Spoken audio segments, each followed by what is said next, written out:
મુખ્યમંત્રી ભૂપેન્દ્ર પટેલે ગુજરાતને ડેટા સેન્ટર હબ વિકસાવવાની દિશામાં ગુજરાત ડેટા સેન્ટર પોલિસી 2026થી 29 જાહેર કરી છે।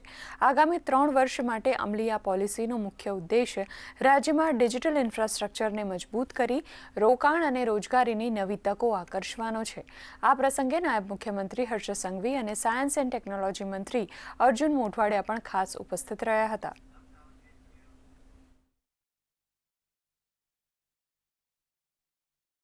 આપણી આ વિકાસ યાત્રા digital economy, AI, cloud computing, electronics ઉત્પાદન સહિતના ઇમર્જિંગ સેક્ટરને નવી ગતિ આપે છે।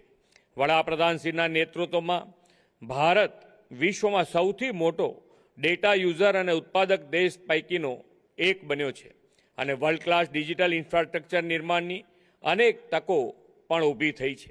શ્રી મોદી સાહેબે આ વર્ષના કેન્દ્રીય બજેટમાં દેશને ક્લાઉડ અને એઆઈ ઇન્ફ્રાસ્ટ્રક્ચર માટે ગ્લોબલ હબ બનાવવાનો માર્ગ મોકળો કર્યો છે।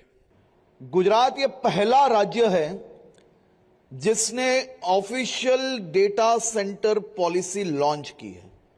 जो पॉलिसी आज लॉन्च हो रही है उससे करीबन डबल कैपेसिटी की डिमांड आज राज्य सरकार के पास देश एवं दुनिया की लीडिंग कंपनीज द्वारा अपने डेटा सेंटर गुजरात में अलग अलग स्थान पर स्थापित करने के लिए रिक्वेस्ट लेटर उन्होंने भेज लिए हैं। ये अपने आप में गुजरात के लिए बहुत ही बड़ी बात है।